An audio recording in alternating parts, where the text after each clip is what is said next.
The time of the week, it is Cop the Week, and I am joined by Mr. Steve Bland and Mr. James Redmond. Steve, you're looking radiant, dare I say it, sir. Radiant. Oh, thanks, mate. Radiant. Oh, thank you very much. I feel good today. It's Christmas. I'm in the Christmassy kind of spirit. Yeah. Got the real tree up as well. You were showing us a few moments ago, the real tree. I'll show you. Look at that. Almost as gorgeous as you, Steve. Almost as gorgeous as you, mate. Stop it, you little charmer. You know he was a giant, James. What? Do you know he's 6'3"? I know, I remember he said that. I weren't expecting it. I thought he was about 6 foot, 6'1", but 6'3". Should be a basketball player, Steve. I actually played a bit when I was younger. You're joking. And I'm not joking. I always wanted to dream about playing in the NBA, but then, I was way too small. I was going to say, what did you want to be when you grew up? But then I was thinking, has he grown up yet, Steve? Technically, do you know what I mean? To me and you're still a fresh-faced young man. I know. I don't know. I feel like I've grown up sometimes. Do you know, like, because it's proper life now, and you've got to work and shit. So I feel like that I've grew up, but I don't feel like I've fully grew up, because I even said to you the other day off stream, Craig, like, I don't have responsibilities in terms of family and shit, so I'm lucky in that aspect. You know, mate, anybody that has kids and says that they don't in any way like yearn for that life when you had no responsibilities is lying. Yeah, that's why I'm enjoying it, Steve, because I already have a feeling, like, I've already made that prediction in my brain, like, right, yeah, kids will be stressful, you will get no sleep, and I love sleep. So, yeah, I'm happy with the way I am at the moment, I'm not going to lie. Let's live these 20s, boys. Take your time to grow up, pal. Right, gents, look, there's no better place to kick off with than the Ballon d'Or. The winner has literally just been announced while we started to go live, and Lionel Messi has been crowned the Ballon d'Or winner for the 7th time. What are our initial thoughts? On the list, is scrolling across the bottom of the screen. 10th place, Gianluigi Donnarumma. 9th place, Kylian Mbappe. 8th, Kevin De Bruyne. Here's where I start to take a little bit of offence. Mohamed Salah's in 7th. How on earth is Cristiano Ronaldo ahead of him this season? Then N'Golo Kante, we all love a bit of N'Golo. Karim Benzema, absolutely phenomenal goal scoring form from him, from club and country, since he's come back to France. Jorginho in 3rd, Robert Lewandowski in 2nd, and Lionel Messi in 1st place. Gents, I mean, James, I know you were anxious to talk about the Ballon d'Or. What are your feelings at Leo getting number 7? So with Leo Messi, I don't mind as much. I understand a lot of people think Lewandowski should get it, and I feel like it's one of them flip a coin and whoever, because Messi won something with his country and stuff like that. I have a big problem with Ronaldo getting above Salah. This just shows to me why this friggin' award is just a load of wank, because someone's just said on my Twitter as well, because I just done a tweet, and I said that this just shows why it's a joke of award. And then they replied to the tweet saying, well, Ronaldo carried a Juventus to 2 trophies last season. I don't give a fuck if you won the FA Cup and the friggin' League Cup of the Italian League. I care about what they've been doing. Salah's got more goals than Ronaldo. He's played overall better than Ronaldo. If it weren't for Salah's goals, we wouldn't have got top 4 last season. And he's below him in the rankings. And he's been clear of him this season. So I don't understand where the logic is there. I really don't get it. It's just a bunch of journalists glorifying an award, and yeah, I don't like it myself. Even Jorginho getting 3rd, I think, is absolutely bollocks. I think Kante should have got, because I don't think Jorginho was one of the main pieces of Italy winning the Euros. Swear he missed the penalty in a final as well. He weren't one of them. We were, in my opinion at least, I thought Kante had more of an involvement in the Champions League than Jorginho did. So from when you get into about 7th to 1st, that's where it's a bit shaky for me. The top 2 I agree with. With how good Lewandowski and Salah have been, how are they 3 or 4 places apart in the rankings for the Ballon d'Or running? How? I don't get it, boys, to be honest with you. Do you know what it is, though? It's just so horribly weighted towards them two, Ronaldo and Messi.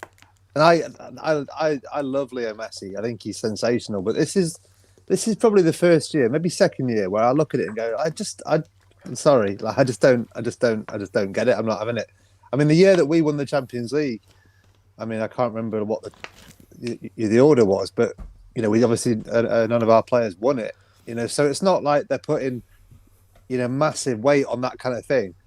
Obviously, they do put a lot of weight on the team trophies, because Jorginho winning the Champions League and the Euros in the same year has obviously got him to 3rd. When actually, like James says, is I think he's a 6 out of 10. If that. I think yeah. I just don't get him as a footballer. So yeah, it's a bit weird. Ronaldo. I mean, his numbers are always okay because he doesn't ever pass to anyone. He takes all the penalties and takes all the free kicks and everything, doesn't he? And misses all the free kicks. Can we just get that out there? Misses all the free kicks. No, he does. Yeah, true. Actually, but that's why his numbers are good because he takes everything and he doesn't pass. And yeah, for you, I mean, Juve only scraped into the top four, didn't they, last year?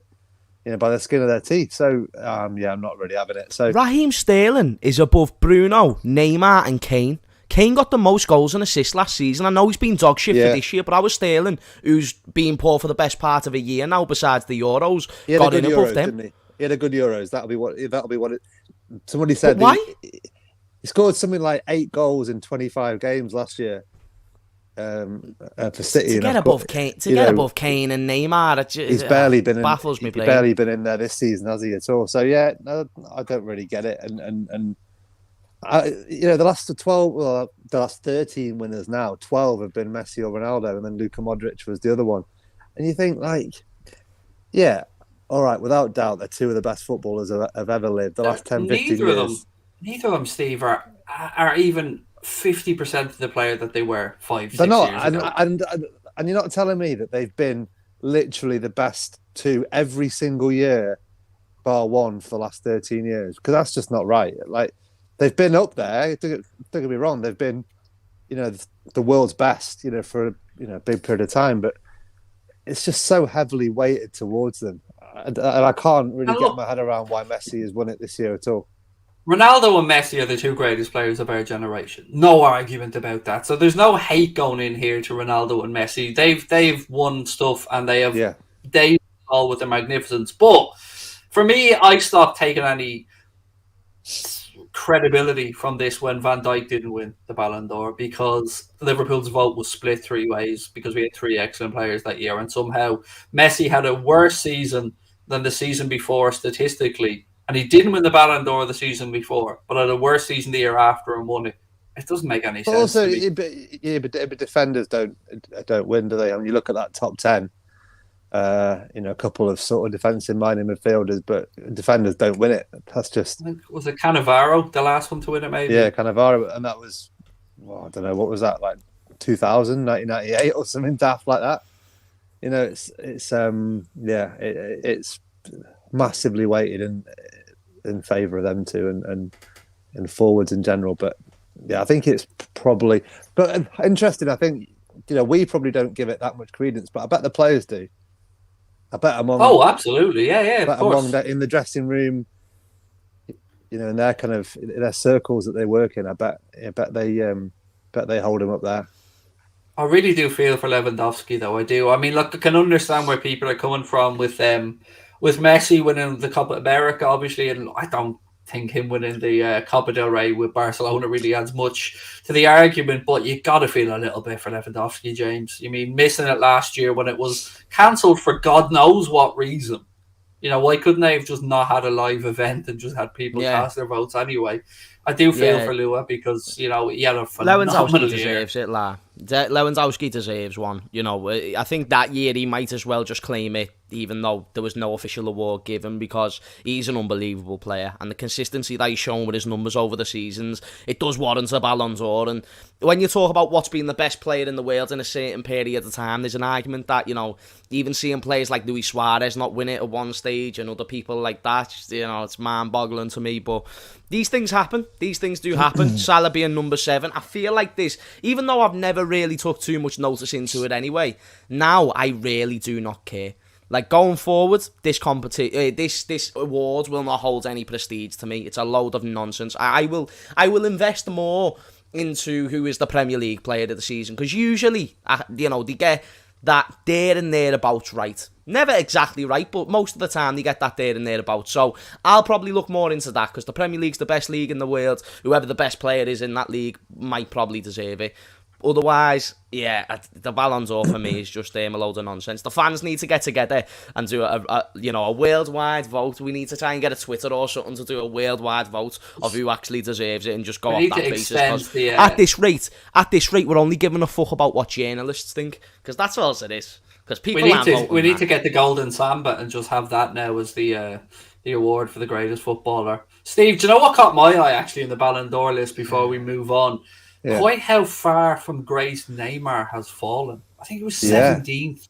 17th. Yeah, well, it was interesting, wasn't it? Like the stick that he got along with his two mates in the week when City played PSG, and so much was made of just his, and wasn't like inability, just like unwillingness to even look like he wanted to work or run or track back. And I think, going back to his Barca days, that was the hallmark of that Barca front line, wasn't it? Messi and Suarez and Neymar. They worked their nuts off. They just harried, won the ball back from the front.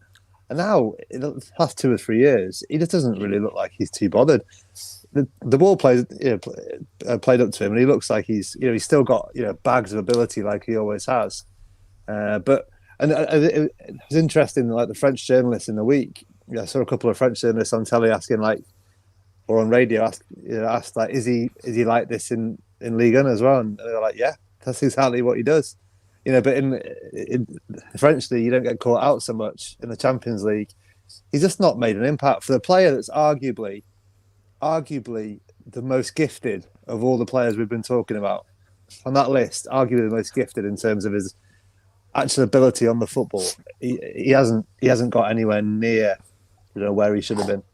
I think what gets me, lads, about Neymar, and one of the reasons why I bang on about my dislike of him so much is, imagine you're somebody like Cristiano Ronaldo, like Frank Lampard, who have trained every ounce out of their career, who have run themselves into the ground trying to perfect their art and working as hard as they can. And I'll put Mohamed Salah in this as well. And then you see somebody with the God-given gift that Neymar has. And I say, Steve, that he has wasted that gift to some extent, because he hasn't achieved what he was capable of achieving as a footballer if he applied himself. Now, look, he's had a great career. I'm not going to say that, but he could have been the successor to Messi and Ronaldo. He absolutely could, and he should have been. I mean, has he wasted it? He's been arguably the third best footballer on the planet for quite a few years. Obviously not now, but for 2 or 3, 4 or 5 years, perhaps he was the next best thing, wasn't he? So has he wasted it? I don't think he's the natural successor to where to the Ronaldo and Messi. Obviously, mid-30s now. I don't think he's the next one for which we all thought he would be. He's a phenomenal player, but he just doesn't want to work, and particularly the way football's gone now. Coaches love a press, don't they? It's you don't get away without pressing and working. Here's a topic that I wanted to bring up, and Steve's just actually reminded me of it. I want to throw this out, gents, and see what you think. Are we coming to, I don't want to say the bubble bursting for the finances of football, but are we coming to a point where the superstar is almost gone? Because as Steve touched on there, managers are looking for the younger, hungrier players these days, and not the superstar who won't track back or the superstar that won't do things.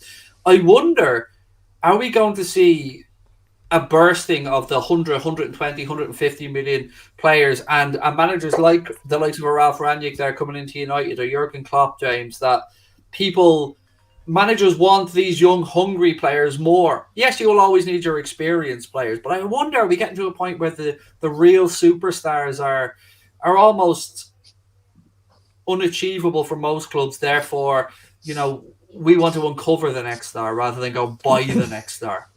I feel with, football's a weird one because, there's always periods in football where it's like, oh, it's changing now and it's changing now. I'm not sure, just because, you've saw players before do very, very well at a young age. Like, when did Messi win his first Ballon d'Or? Like, wasn't it?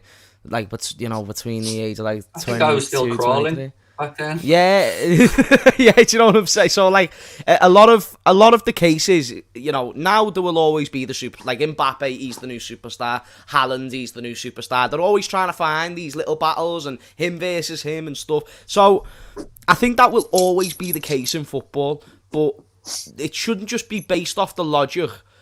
Who's done more or who's done, like, even team trophies. I don't like that argument. I feel like that's a poor argument to use as well, because it's individuals. Like, even people that are in the chat are saying, oh, Salah had a bad season last season. He scored the second most goals that he's ever scored for Liverpool in a season.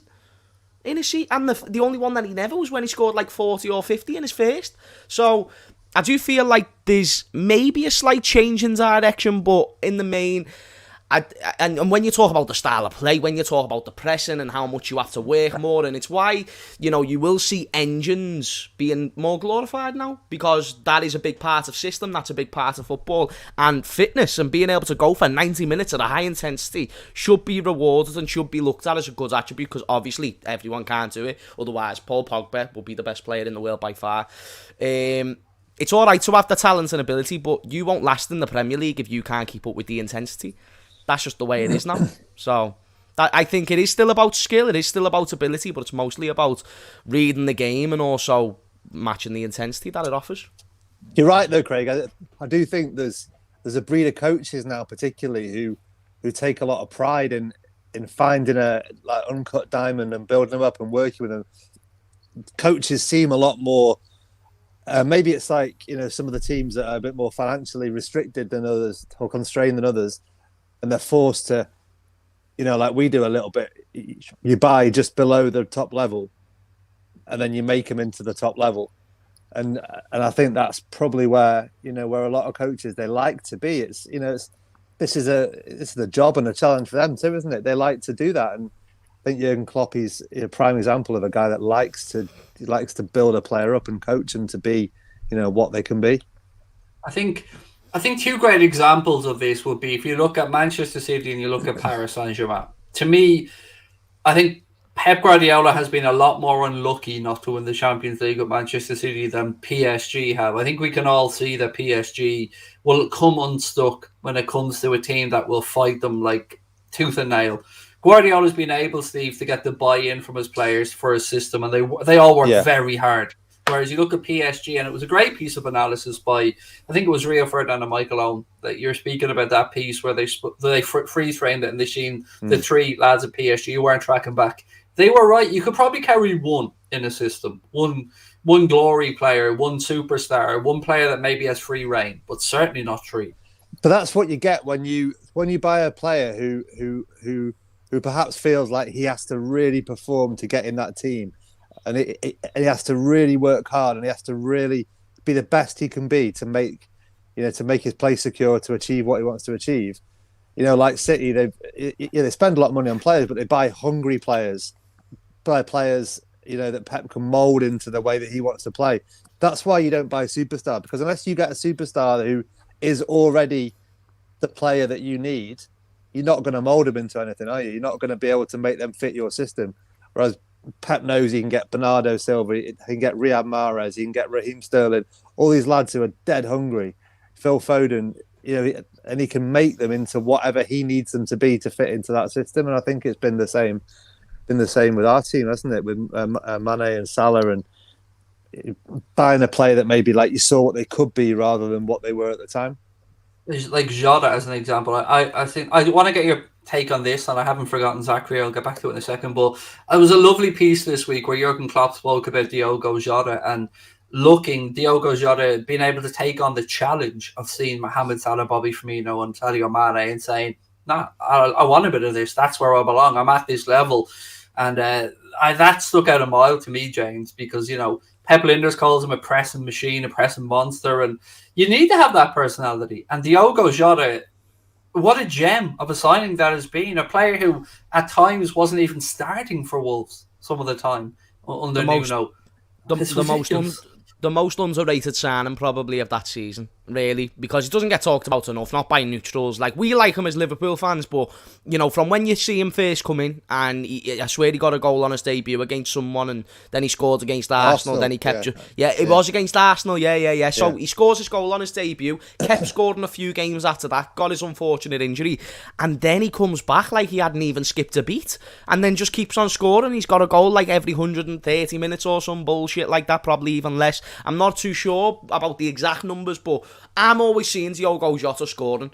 You've saw it this season. He's getting similar numbers to Mane and Salah in less games. So all that and more just says to me that the fact he's been able to keep someone like Bobby Firmino, who I know right now is injured, out of the team and be able to be in that front line with Salah and Mane, it does go to show that, you know, football does have the stars, because Jota is doing this in one of the top leagues, and just because he's not, you know, a flashy name who's not been doing this since he was 17, like you said, Craig, he's, you know, he's been built up, hasn't he, in a way? He's done it the right way, and he worked his way into the Wolves team, even though it never quite worked out there. Comes to Liverpool, and the way he suits our style of play is unbelievable, honestly, and it's not just because he suits the style of play is why he does well. He's got great individual attributes, the way you can find him in the box for a header, his movement is... There was a moment against Arsenal, I think it was Arsenal, might have been Southampton, but I'm pretty sure it was Arsenal, where he flicked on the ball with his head and put Sadio Mane through.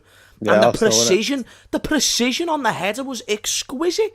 It was unbelievable. His heading ability is boss, and he's great on the ball. So when you add all that, I think we've got ourselves a phenomenally dangerous attacker for years and years to come. Someone that can take the reins of Salah and Mane with ease. Not with ease, because they've done great things, but Diogo Jota's already doing it. He's already learning off the best. So why can't he take over from that when I've got more youngsters? That's recruitment for you, like a player who's wise beyond his years already, to think of what age he is.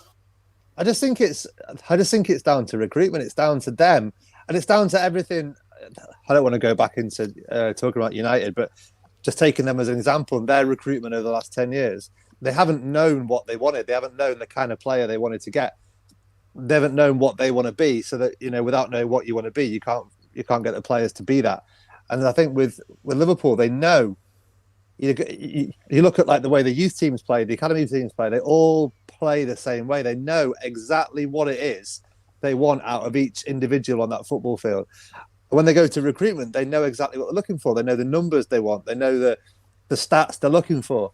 And that's why we get these unheralded signings that perhaps we don't really see coming, because they are crunching the numbers, and because they know often they're players that you don't, hear, Tsimikas or even Mo Salah, Sadio Mane. They weren't like, they weren't the next big thing being linked with everybody, but they fitted exactly what we needed and what we wanted. And that's the beauty of our, I know we've talked about our recruitment over the last few years and lack of at times, but when we do go, they're the right ones almost every single time.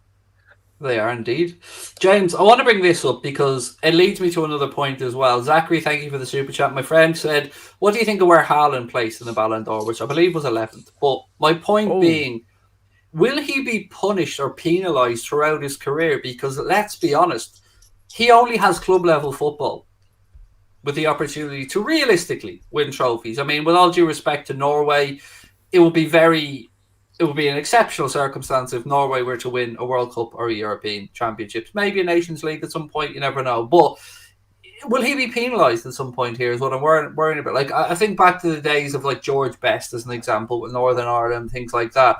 Often at times you do get an anomaly where there was a player who was a superstar from a country that doesn't produce a whole lot of superstar footballers. And I wonder, will he have less scope to win a Ballon d'Or in the future because he only has club level football? Just to address a question to the panel, the comments, and everyone that might be viewing in tonight, welcome to the show. How in the name of Sweet Nancy Francis has De Bruyne gone in above Haaland if we are calling this an individual award? Because we like to call this an individual award. If you are individually the best, then you go ahead and you get gifted the Ballon d'Or. How do you like that for your apples? And De Bruyne, who was at, with all fairness, still a sound year, but he hasn't had a year like Haaland.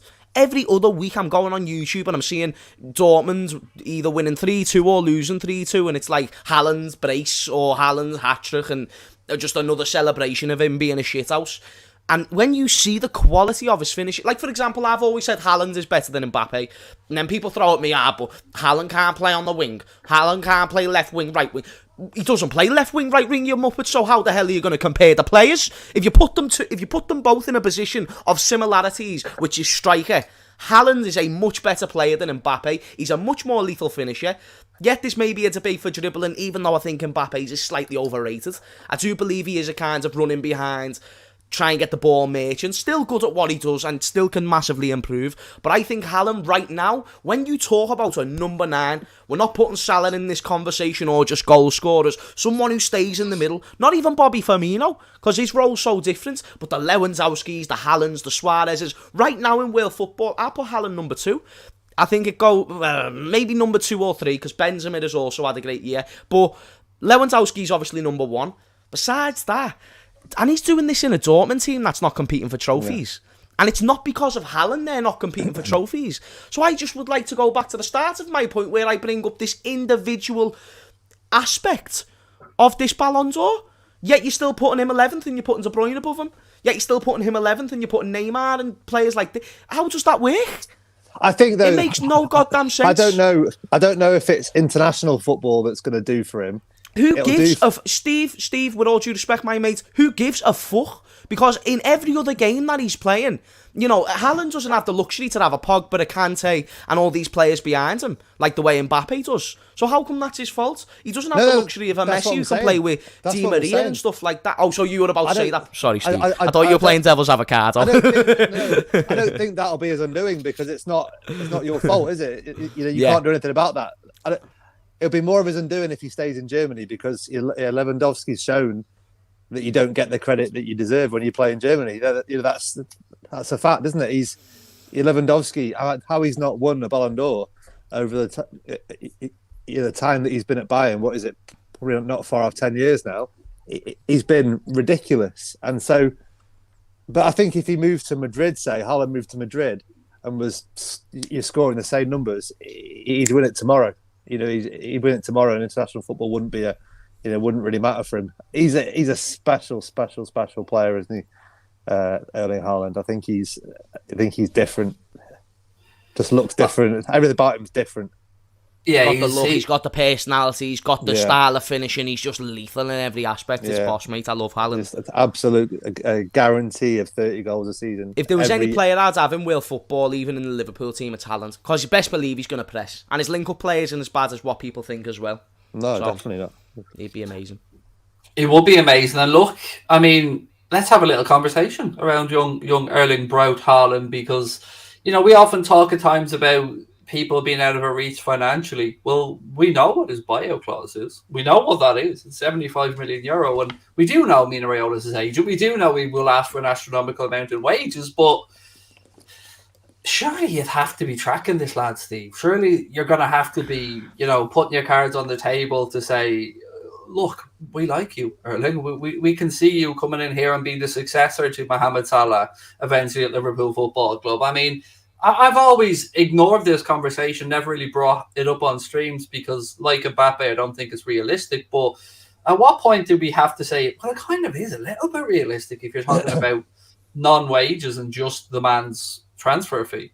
I think when we talk about transfers, we have to realise that all the players you buy aren't the only ones you go for, and if you don't sign a player, it's not because you haven't tried. So if he went to Madrid in the summer, I guarantee you, I'd be amazed if our people aren't talking to his people on a regular basis. But then that's the case for Chelsea, for United, for City, for Barcelona, for Madrid, for Paris Saint-Germain. They'll all be speaking to him on a regular basis, absolutely guaranteed. And we know there's a very, very, very reasonable release clause, and we know that our owners love a little profit, don't they? They like making a profit on a player. So if you buy him for whatever it is, 65, 70 million quid, within 5 minutes of you signing that contract, you've got a £200 million player on your hands. So, so on a business side, it's an absolute no-brainer. So for that I'm not saying we'll sign him by any stretch, because, like I said, there'll be every man and his dog after him. But I'm certain that we'll be involved in the conversations with his dad and his people. You know what gets me about this, James? Just listen to what Steve was saying there about all the different ingredients and aspects that go into a signing and selling a club to a player. It's a pretty easy sell, Liverpool Football Club, at the minute. It really is. Look at the manager, and I don't care what anybody says, best fans in world football, bar none. You will be idolised. You come to this club and do well. Idolised far more than most other clubs, because we won't be turning on you. We won't be turning on you like you often get at the likes of Real Madrid and Barcelona, and it does happen. I mean, I'll just take you back to Hazard's unveiling at the Santiago Bernabeu, and they were saying we want Mbappe. You know what I mean? You're after signing £100 million footballer. That doesn't happen at Liverpool, mate. You will be idolised. You will have statues built. You will be spoken about for generations to come and play in front of the best fans of the world with the best manager in the world. That surely is a fairly easy sell for the club. We make it so much more difficult than what we have to be based on the budget that we allow ourselves to spend, because like you said, it's an easy sell. It shouldn't be as hard as it is. You know, we're a historic club with great traditions. We've came back on our pitch. We've got a great manager, a manager that even when he does leave, he's going to leave great foundations at the club. We've got great scouts. We've got people who can look for top players. You know, just look at what we've built around us. These are players that weren't really much at Liverpool. We believe that we can still improve you. We can still give you good wages, because we can offer, you know, Salah, which I'm assuming we're still set to offer him a good amount of money. If we can offer him that much, then why can't we go ahead and look at Salah? Oh, I've gone bigger. And how can we not go ahead and then look at Haaland and offer him not 500 grand a week, but, you know, just 300. Like, why can't we do that? Because that's the world that we're going into. And if you want to be competing with, or 4 Champions Leagues and Premier Leagues on a year-to-year basis, I'm sorry, we have to move this tradition of, oh, he doesn't deserve that much and he doesn't deserve that. It's like, if top players at other clubs are getting that and top signings at other clubs are getting that, then jump on that, because Haaland is still very, very young. Best believe there's still room for improvement, which is crazy with how good he is. But under Jurgen Klopp, just think about how much they get along. Because Klopp would love Haaland's attitude. He has a manager that will back him all the way to the bank. Because you know, if Haaland's ever done something rather controversial, which is a possibility because he's outlandish, isn't he? And he sometimes does things and he riles up crowds and shit like that. If he ever done something wrong and the media was asking questions about, like, what do you think of Haaland's attitude, best believe Klopp is going to tell them to shut the fuck up in his beautiful German accent. Because he sticks up for his players like no other. The fans stick up for the players like no other. You've just said it, Craig.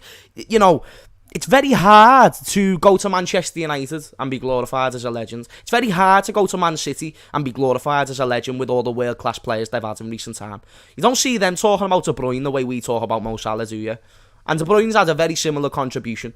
So, how the heck... And Salah will have statues. If Salah doesn't have a statue outside of Liverpool within the next 20 years, I'll be absolutely baffled. Like, I really, really will. Because I think the fans have vouched for it. I'm still surprised Steven Gerrard hasn't fucking got one. You know what I mean? But Haaland joining this club would only make sense for the player, for the team, for the style of play, for the manager, and for the fans. And it's a shame that we don't dive into that market. I hate the excuse as well about his agent. Like, I know his agent's a knobhead, but, you know, Liverpool are a good enough football club that even without Haaland, you should still be competing. But Haaland only gives you the best possible chance. And in the words of Jurgen Klopp, it's about giving yourself the best possible chance. And the best environment as well. The best environment to thrive, to develop, to not be put under undue pressure. I mean, look, obviously we've red-tinted glasses on. We know this. We look at Liverpool in a way that we don't look at United or City. But I often get baffled because I can always understand, Steve, when Jurgen Klopp says he looks for specific characteristics in the player, self-belief, settled players who, will buy into the ethos of the club. Haaland looks like a good fit with that. He looks like a young man that is clued up, that comes from obviously a very good family. And I think it will be an ideal piece of business. And it's going to be a shame if he ends up elsewhere, which he probably will.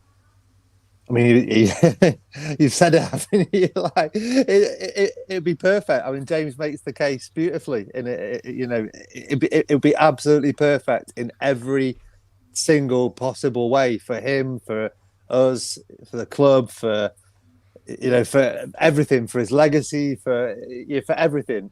It just makes every single bit of sense. But if we were sat here as three Real Madrid fans, we'd probably be saying the same thing, wouldn't we? We'd be saying, I'm saying to you, Steve, that if I'm representing Haaland, I've no doubt Mino Raiola has his best interests at heart. I mean, all of his clients speak glowingly of him. Clubs hate him, but his clients seem to love him. I will say to him, look, much like we've spoken about Choo Bellingham at Dortmund or whatever, I mean, Real Madrid will be there when you're 27, 28, 20. It'll be there.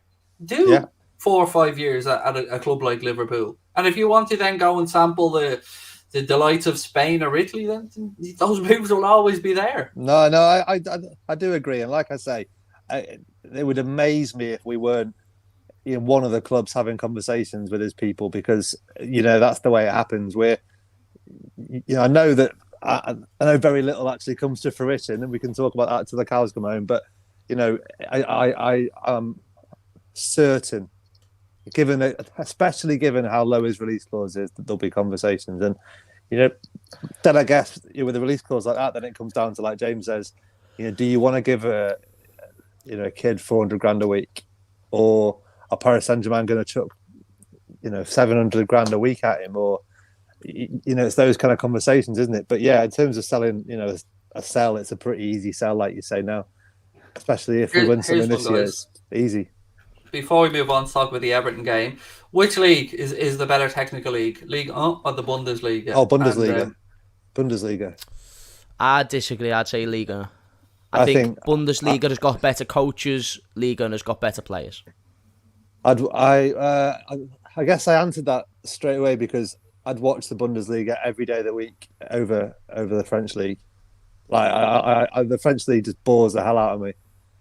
But to Germany, the Bundesliga is exciting. There's loads of good teams. Obviously buying a bit ahead, but seems like it's a bit more competitive. I've watched a few French games this season. I just find them quite dull.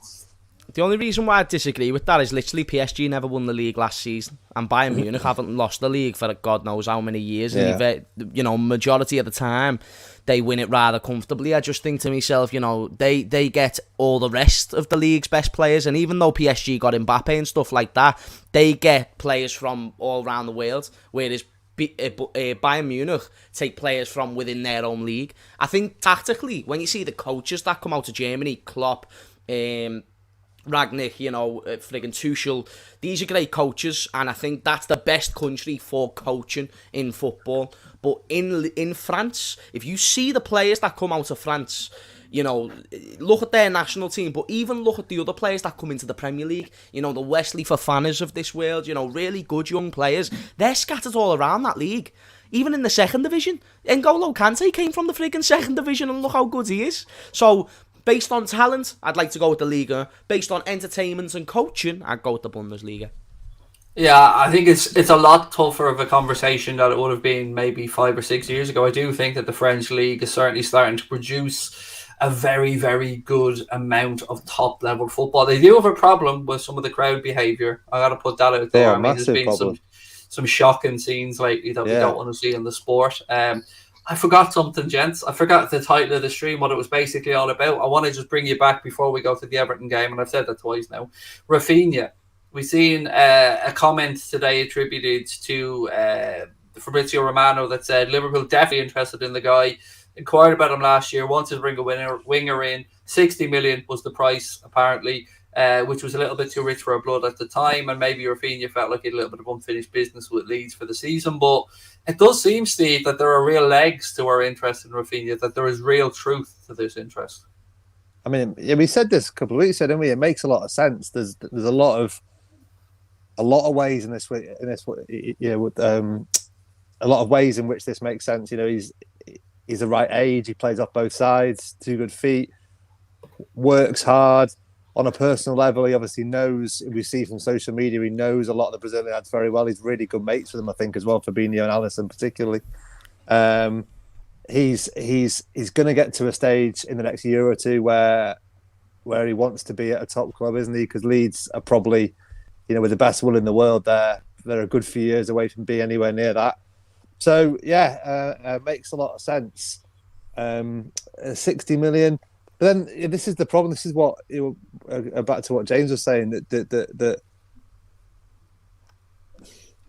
And I think they have shown, haven't they, the owners? They've shown that if there's a player that they really do want, they're willing to go after them and pay the money. You know, Van Dijk at the time people thought was overpriced, but he was the one they wanted. So there is a bit of form in that respect. Is he worth 60 million? It could be. Definitely could be. He's one that you could see if he moved to that, you know, that next level of club, or even we're probably 2 or 3 levels above Leeds where they are now. If he moved to that kind of level, you know, some players rise, don't they? They go with that, and they soar. I like him. I like him a lot. Looks a really good player. Preach, James. Come on, preach. Tell me why we need Raphinha.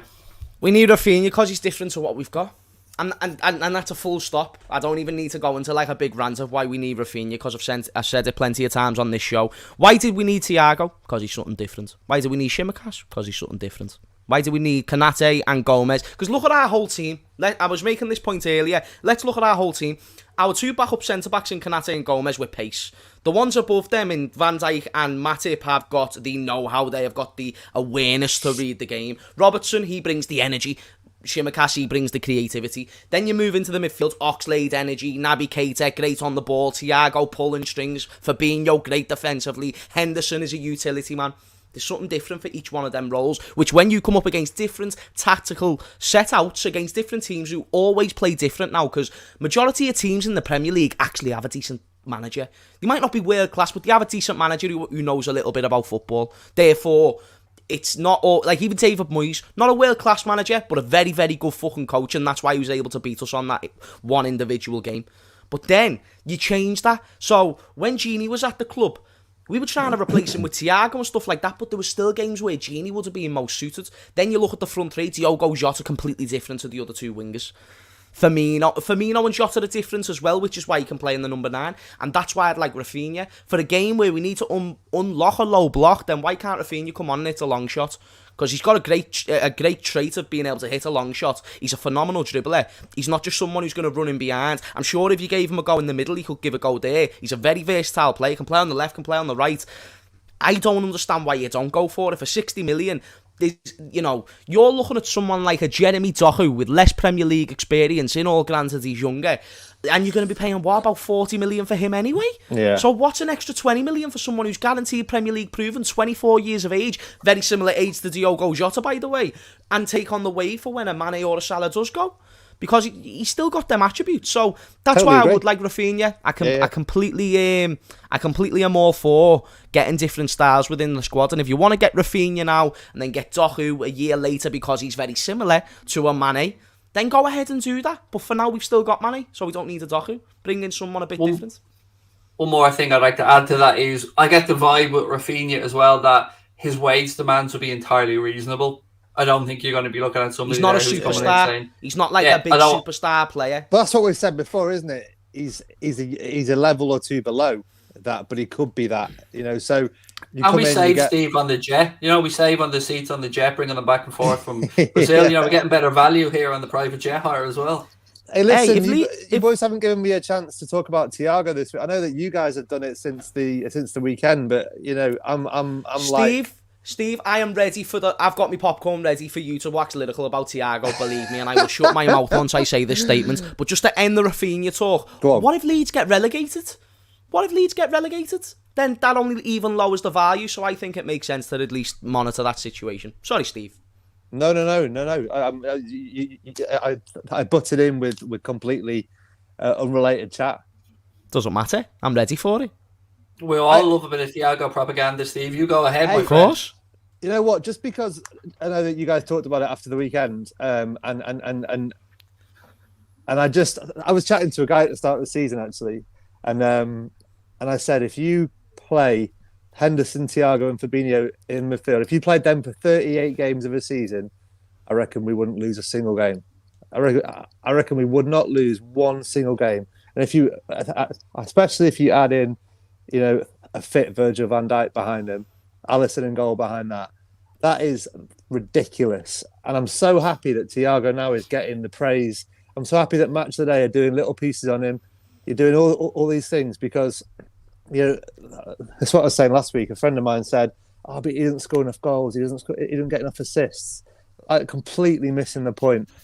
The guy is literally one of the best players in the world, and he's been doing it like that for 10 years, and he's ridiculous. You've got to look at the stat. What is it? Fabinho and him, when they've started together, 13 games, they won 12, drawn 1. Joe. No, that's it. Yeah, that's the end of the argument. You know, he is in Liverpool's best 11. He's in their best 5-a-side team. He's in their best 3-a-side team. Like he is in their best 11 every single week against any opposition on any pitch in any competition. I think he's phenomenal, and I think at the weekend. I have a question for you on Thiago that you won't be able to answer me. Come on. What's the move called that he rakes the foot across the top of the ball? Because I don't know. I've been asking everybody all week, and I still don't know. It's so beautiful. You know what? Another thing, actually, I've said a few times, haven't I, that his lad plays football at the same club as mine on a Saturday morning, and Thiago often comes down and watches, and you know, Ronaldo was actually down last week as well, right? So Ronaldo was down on the Friday night. I was down Saturday morning. Ronaldo had been down Friday night, and apparently, I'm told that no one was allowed to go anywhere near him. He had like 8 security guards around him. No one was allowed to go near him. Thiago comes in every Saturday morning, and he stands with the other dads, and he chats to them, and he's normal. And I was chatting to the coach actually, and I said, you know, I'm a Liverpool supporter. It's pretty awesome having Thiago down. And he said, you know what, I'm a Liverpool supporter too. I got his mobile number because he gave me his number to talk about his son. And he said, and his coach said that he texted him after he scored the goal against Porto. And he said, nice goal. And he said, Thiago texted him back within 2 minutes to say thank you. And that's amazing, isn't it? That's a funny comment, by the way. That's what it's called, Craig. It's called the Thiago. That just tells you the kind of guy we're talking about there, doesn't it? It tells you that the level, how humble a guy is that's won as much as he has. And he's still doing that. He's still able to just, you know, fire back a text to a fan. Top lad. I remember Graham Hunter telling me when Thiago and his brother were younger, he lived in an apartment complex in Spain at the time, and they were young teenagers, and he remembers shouting. They were making loads of noise, and Graham Hunter said his kids were young at the time. They were down for arrest or something, and he was shouting down at the two of them to shut up and be quiet. And he said he met up with Raphinha maybe 15 years later when Raphinha remembered. Rafinha and Thiago, excuse me, both remembered the incident, and he just does seem like a good lad, doesn't he? I mean, even when I remember when he got over COVID, the first thing he did, he was out and about around the city, wasn't he? Out for a walk and exploring his surroundings, no security or anything with him. And I think James scouts just take to that, don't they? I mean, you can speak from that. He's a man of the people. Got scout traits. He's got scout traits, like in terms of attributes from a person, like that's what Thiago's got. Like he's got the sort of the attitude, but he's not too full of himself, and he's actually like quite funny as well. He's got good banter. I assume that he's going to be very good in the dressing room. Everything that Thiago brings along with the quality, he's perfect for me, man. I wax lyrical about him every single show. All that nonsense about him not fitting our system when he first joined. It's like sometimes a player is just too good where the system doesn't matter.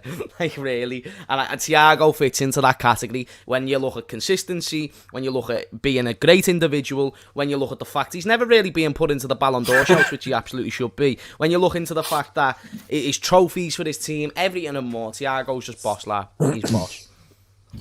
Alec, what a comment. Not going to lie, that story with Thiago is far better than my dad meeting Houlden in the toilet. So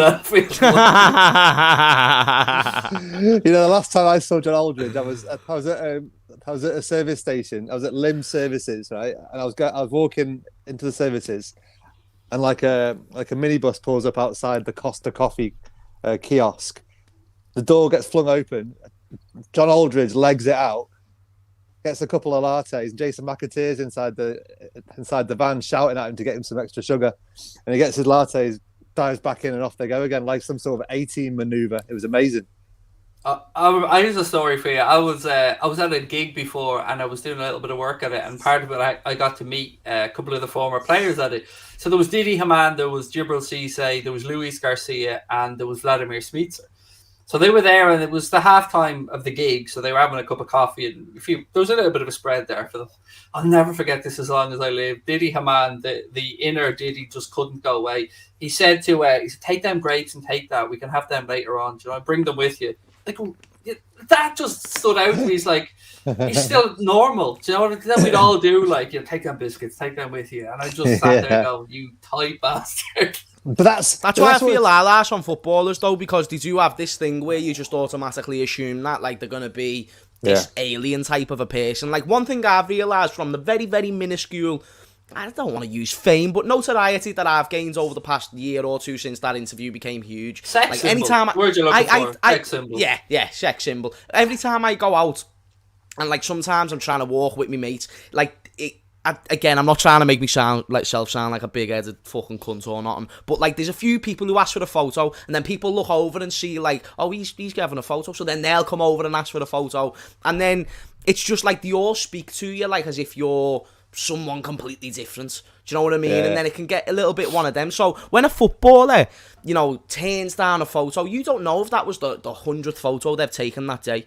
or whatever it may be. Like, maybe they're just trying to keep it moving, but they still want to say hello to you. They're still all right, say, all right, this, that, and the other. They're just normal people, man. And it's why I don't like to hold them in a different conversation just because they get a certain wage or just because they have a certain amount of popularity. The best ones are like normal people. That goes back to, like, the recruitment and, what you do, what you look into around a player, how they're going to fit into a dressing room, how they're going to fit into a city. You want the proper normal players, don't you? And I said a few times after my wife Rachel died, they invited us to Melwood, and we got to meet all the players, and you could just tell when you're inside Melwood and you're seeing them all interacting with each other. You're seeing them all interacting, and you could just tell they're all good lads, and they're all normal, and they all get on with each other. And that's massive. A massive part of what they're looking for. Aside from the football ability, they've all got footballing ability. All these players all over Europe have got footballing ability. You're looking for what makes them extra, what's going to make them fit into that city or that team or that club environment.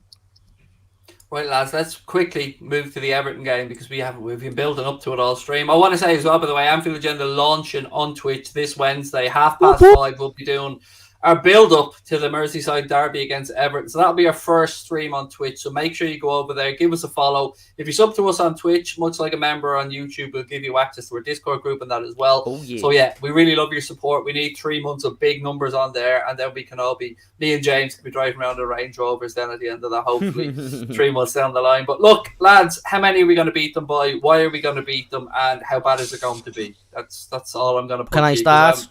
Oh, by God, yes, please do, sir. Go ahead. 1 word, annihilation. 2 words, absolutely fucking smashing their faces in. Don't know if that was 2 words. Probably weren't 2 words, but either way, it's fine, because I never pass match, but I do know football, and one thing I know about football is Everton can't play the fucking sport. So in this instance, when I see their team, when I see the injuries they've got, and with the fact that we tend to snot them every single time, I don't care if this is at Goodison, it's usually a tight game. They've got no Richarlison, they've got no Calvert-Lewin, they've got Rondon. Boys, let me present a question to the panel. Do you fear Rondon? His name's not Rondon. No. It's Ron Donald McDonald. I've renamed him. All right then. Well, do you guys fear Ronald McDonald? I fear not in the slightest, mate. I fear that. Not even the slightest. Do you fear Michael Keane? They terrify the crap out of me. I didn't fear Jagielka either, and he's still stuck within top bins at the derby. Very good point, but we were also quite shit. We were also rather shit in that season, which is why it was 1-1. The reason why it's usually close at Goodison is because it's a boring 0-0 or it's a 1-1. We've had 17 games scoring 2+ goals, and we've got the 3 joint top goal scorers in the league. I would like to find any sort of evidence within this case study that I am creating where we're going to lose to them. They've got a shit defence that we've faced much better this week. We face, I swear, Southampton are above Everton, or there and thereabouts. Arsenal, compact defence, and Aaron Ramsdale still score 4 against them. So I don't understand where the fear comes from in this fixture, because sometimes you've got to step out of past fixtures. It's all set up for just a lovely, beautiful Liverpool win where we can all have a couple of bevies afterwards and enjoy our day. I understand I am setting myself up for disaster if we drop points. I really do get that. But I like to talk about football from what I like to from what I've seen. And from what I've seen, we should smash these. So, if you're asking for my score prediction, which, Craig, you haven't, but I'm happy to give it to you. Give it to me, James. Give it to me. I'm going 4-0, my mate. I think it's going to be an absolute hammering, and I think I'm being kind. It's you know what it is. The manager's only concern, Steve, seems to be getting a bit of a physical kicking by the sounds of it, physically. Well, that's the only way they can compete. That's the only way they've, you know, on so many occasions over the last 10 or 15 years, that's been the only way they can compete. And to be fair, it's worked a few times, hasn't it? They've, you know, competed physically and we've not matched them. This Liverpool team, that's the thing about them, isn't it? Like, if you try and beat them up, they'll beat you up harder. You know, they're stronger, they're fitter, they're faster, they're better, they'll work harder than you. They are better than almost every other team on the planet. So, yeah, I mean, all being well, it should be a pretty straightforward evening, shouldn't it? But we know sometimes it doesn't quite go that way. That's a really good point James makes about that record of 2 goals a game for 17 or 18 games, whatever it is absolutely ridiculous. Just talk about that for a second. That is ridiculous. Think how hard it is to beat this Liverpool team. If the longest run since 1927. I know for teams to get that that record. If they scored, I mean, you know, 39 goals in 13 games in the league, 3 goals a game in the league. How hard is it to beat this team? You've got to score 3 or 4 goals to even have a chance. So, yeah, you know, Everton. Where do they get them goals from, Steve? Because they're not going to get it from Gray. They're not going to get it from Townsend. These are Leicester and Crystal Palace rejects. Yeah, but I've watched Danny Cadamarteri score against Liverpool in a derby at Goodison, and he was he as good as where we are now? No. Of course we weren't. But he, you know, Everton were a downside worse than what they are now, and they're pretty bad now. But you know what sort of game it's going to be with Rafa in charge, don't you? It's going to be really nasty and tight. Like the first half out, if we can get an early goal, changes everything. I think the longer it goes without the first goal, it'll start to get a bit nastier and a bit tighter and a bit more physical and a bit dirtier and a bit more cagey. Their fans will get on, get up a little bit more. Early goal will everything changes. Yeah, their fans are already on that. I'll give you a guarantee that Sadio Mane will score. That's my guarantee to everybody watching. Yes. Sadio's going to score. He loves a goal against Everton around December. He'll probably score and get sent off on Wednesday. They're definitely going to target him, 100%. Mane is that good. They're now taking goals away from our Sadio boys. Disallowed goal against Southampton. Disallowed goal against Porto. Just saying. Yeah. Apparently, gents, there's been a bit of a leak on Footy Headlines, very good site with regards to football kits and stuff. Connor's just sent me a message to say maybe just speak about that for a second. He'll bring it up on screen. The leaked kit for next season is the colour schemes are apparently out there. I can only pray to God that this is a mistake. Because... I'm hoping that they'll... What's that second one? Yeah, I don't know, man. But if they're the colour schemes... I don't get it. Well, there you go. Well, the home one actually looks like a similar colour to the last one before the Nike one, the one we won the Champions League in. But the pepper red one. That was pepper red. Little bit darker red, wasn't it? So, I actually don't mind that. Not that one. That one over there. That one's actually all right. I think if it was shown in an actual photo, it'd probably look nice. It probably doesn't give it justice with the fact it's kind of cartoony. This one, that's moody. That's weird. What's with this? Is that Standard Chartered? What's with this? Who's Larry? Yeah. Larry? Larry? I think it's watermark. I mean, it's probably just... What they often show on Footy Headlines this time of year, they often show a colour palette, don't they? They show the colours. Yeah. Wow. They show the colours that might be involved, and then you get loads of people watermark concepting them and stuff. So it's probably someone's concepting. Oh, it's a watermark. Yeah. Given the colours. It says the Nike Liverpool 2022-23 home shirt introduces a very clean and classy design in dark red and white base, the same template as the leaked Atletico Madrid shirt for the same season, the colour of Nike Live, and obviously I'd be up for us doing. I love what Brentford have done with their kit, keeping their kit for next season, and that's That's magic. They've said, haven't they, they're going to keep the kits for next season for 2 years. Steve, when we were growing up, that was it. Alternative years, the away and the home shirt were changed.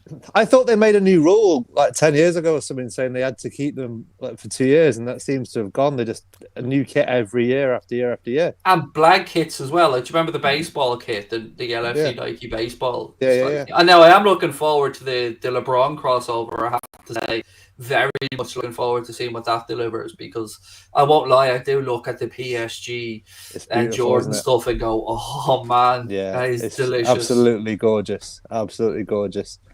Yeah, I'd be happy with keeping these kits for next year though. I'm good with these kits. The only part about it that annoys me is the back of the home neck. I don't get it, why it's green like that. I don't know why it's there. It just bugs me. And I think I hate them. Yeah, that Mackey's one you're on about as well. That has so much potential. I mean, I was heartbroken that Leeds kind of pinstripe one wasn't the one. Pinstripes. The pinstripes. They look beautiful, didn't they? Yeah. Oh, you could have taken my money every day of the week for that, Steve. Every single day. I'm with you. It's beautiful. It's beautiful. I don't like that green colour scheme at all. There, it looks like a shitty training top or something. Looks very B-tech. As long as Alisson is in yellow, black, or green, then I'm fine, because they're the only colours I'm allowing. Keepers should be in green. I'm a big fan of keepers in green. And in the olden days, Bruce Grobbelaar had a green top, but he'd wear the same shorts and socks as the outfield players. You know, I like that. I like that. Steve, you didn't give us a score prediction, I don't think, for the game on Wednesday. Oh goodness, 3-1 Liverpool. Yeah. Yep, I like it. And thank you very much to Mr. Steve Bland. Thank you very much to Mr. James Redmond again. Another great show in the bag, gents. Absolutely. Listen, there's 3 guarantees in life. You're born, you die, and we have a great show every single time. I love it. There you go. What more do you want, people? Huh? What more do you want? Look, we're going to go. Don't forget, Twitch on Wednesday. Tomorrow we'll have our live content as always. But yeah, Twitch on Wednesday. If you haven't subbed to us or followed us, I should say, on Twitch, please do. Thank you to Steve. Thank you to James. Thank you to you guys for watching. And let's look forward to giving Everton a kicking, because revenge is a bitch. Hasta